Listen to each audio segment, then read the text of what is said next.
This is Optimal Startup Daily, episode 318, 7 Ways to Measure Your Website's UX, by Marchese with neilpatel.com. And hi again, and welcome to Optimal Startup Daily, where I read to you each and every day from the best blogs on entrepreneurship that we can find. And we are going to get right to our post today as we optimize your life. 7 Ways to Measure Your Website's UX, by Marchese with neilpatel.com. Website UX, or user experience, covers a wide range of factors, but at its core, UX is essentially about the human experience on a website. So how do we know that a website offers a good user experience? We may think we've done everything right, but how can we really know without some measurement? Eyeball testing can be a very useful method, but it shouldn't be the only one. So here are 7 effective ways to measure your website's UX. 1. Track the amount of time users spend filling out website forms. Website forms allow customers to get in contact with you, sign up for further information, ask for quotes, and so much more. If they're not easy to fill in, or if they take too much time and effort, people will likely abandon them before getting to the end. Measuring your UX in relation to forms is easy with conversion optimization tools, CRO tools, like Hotjar, which can, among many other things, track how users interact with the forms on your site. There are 2 tools within Hotjar that are useful when tracking form usage. Forms. Hotjar's Forms feature gives you all the information you would ever want to know about how the forms on your website are performing. It'll let you know which ones aren't being completed by users and which fields people are skipping over. Some of those fields may not need to be in the form at all. Video recordings. Hotjar's video recordings will also help show you how you can improve forms. With recordings from pages on your site, you can actually watch anonymous users filling out fields and see their interactions for yourself. If people seem to be having difficulties with an interactive part of the form, that's an indication that the feature needs some work. If users aren't finishing the form or are skipping certain spaces, there may be too many fields. Ask for the bare minimum amount of information needed to ensure that people complete the process. You can also see whether users are interacting from desktop, tablet, or mobile devices. Tablet and mobile devices should have even fewer fields than desktop because everything is being filled out via touchscreen. 2. Watch how users navigate and interact with the website. Heat maps are another great way to get insight into what customers are doing on a site. They show where people engage the most on a particular page, with red areas signifying many clicks and blue areas signifying barely any or no clicks. Crazy Egg is another CRO tool similar to Hotjar that offers detailed heat maps of web pages, along with other features. If you have a menu option or a CTA leading to a page you would like users to find, for an e-commerce site that might be the product page for an item, you would obviously want to see most of your clicks to that menu option. If you don't, it may mean that you need to make the button placement more obvious or the flow more intuitive. Confetti, another Crazy Egg feature, will show where the user clicks originated.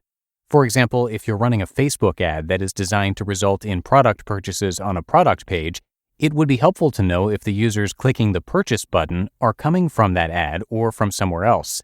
If users are getting to that page and then not converting, it could be a sign of poor direction, confusing language, or odd placement of options. 3. Collect feedback from your customer support or customer service department.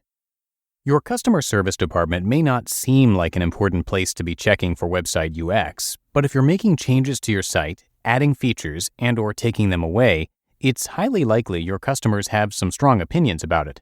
Some of them may even call in to let you know just how much they like or don't like what you've changed. Customer support personnel should pay close attention to what exactly people praise and what they complain about. See if there's anything you can do to fix the issues they bring up. You may not have realized that a certain fancy feature is actually a huge pain for your customers to use. 4. Pay attention to customer questions via phone call, social media, and/or email. Websites are there, in part, to answer questions for current and potential customers. If what they're looking for cannot be easily found, they'll turn to other informational avenues. This will show you what people are having trouble locating on their own. Easy navigation is one of the most important aspects of good UX. This is true of every website, not just those with e-commerce elements. If a site's purpose is to rent out tents for parties, it should be immediately obvious to potential customers how to go about renting a tent. And if it's not, people might call in, tweet at you, or email you. To save time and improve UX, make sure the logical progression of a user through the website is very clear. 5. How many users complete checkout or conversion process? A website may have many visitors, but what did they do while they were there? Did they convert in the ways they were supposed to? Websites with e-commerce can track how many people make it all the way through the checkout process with the Google Analytics Checkout Behavior Analysis Report. With this report, you can track the number of users that made it from one step in the process to another, as well as what step people abandoned at. Make sure that there are no particular problems or features that cause users to abandon their purchases. Convenience is a big factor of UX, and any issues that inhibit convenience need to be addressed. 6. Check site load speed. We all know that a website's load speed is important. It affects search engine rankings and, of course, UX. Research shows that 3 seconds is the maximum amount of time you can expect people to wait for your site to load. 53% of people will leave if it takes more than 3 seconds. Check how fast web pages are with Google's Page Speed Insights tool. This will not only show which pages need improvement, but also what specifically is causing the delay. One common and easily fixable issue is image size. Websites with large image file sizes are prone to delays, so compression is needed. Compress images using Image Optim, that's Mac only. Tiny PNG is a good cross-platform solution for both PNGs and JPEGs. Some other page speed testers include Web Page Test and Pingdom Tools. 7. Do some usability testing.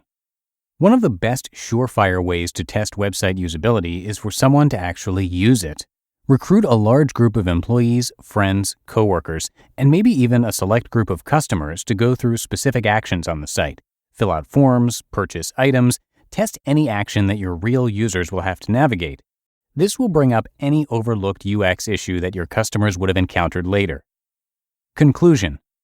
Those more concerned with the technical aspects of a site often overlook user experience.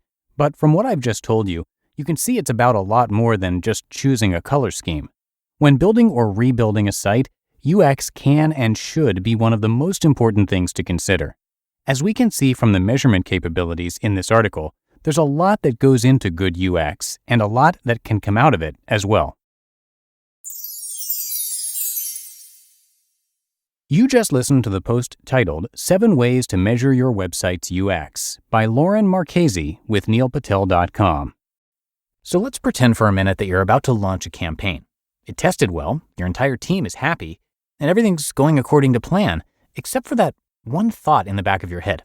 How do I ensure the people I want to target will be in the mindset to receive my message? The answer? LinkedIn. Because when you market on LinkedIn, your message reaches people who are ready to do business, and that means your advertising campaign will work as hard as it can as soon as you launch it. It's no wonder that over 78% of B2B marketers use LinkedIn to achieve their lead goals. For us, LinkedIn made it so easy to engage with podcast networks and fellow podcasters when we first started out. We networked with people with similar interests and connected with them through LinkedIn groups, and some authors actually found us on LinkedIn to narrate their articles. It's really an amazing community, and LinkedIn definitely helped us achieve our business goals. So do business where business is done. Get a $100 advertising credit toward your first LinkedIn campaign. Visit linkedin.com/OSD. That's linkedin.com/OSD. Terms and conditions apply. And a big thank you to Lauren, who's a guest writer on Neil Patel's site. You can check out the original article online at neilpatel.com, and Neil is spelled Neil. He's a New York Times bestselling author and is cited as one of the top 10 marketers by Forbes. And it's not just a blog that you can find at the website. He's got a lot of free tools and resources for you to check out. And again, you can find that and more about him at neilpatel.com, and I do have that linked in this episode's description. And I'm going to keep this ending nice and short for you today for the Saturday episode, but if you haven't done so already, we really appreciate it if you would subscribe to the show in your favorite podcast app. That's going to give you all the new episodes automatically, so you're always caught up. You can also hit the follow button depending on what app you're using, and either one of those would be great. You can now find us in Apple Podcasts, Google Podcasts, Spotify, Amazon Music, and Audible, Pandora, and more. So again, thanks so much for subscribing or following. And that applies to any and all of our shows in the Optimal Living Daily Network. We couldn't do what we do without your continued support. But that'll do it for another edition of Optimal Startup Daily. I hope you enjoyed today's post. from Neil's site, and have a great rest of your day. I'll see you back here tomorrow, where your optimal life awaits.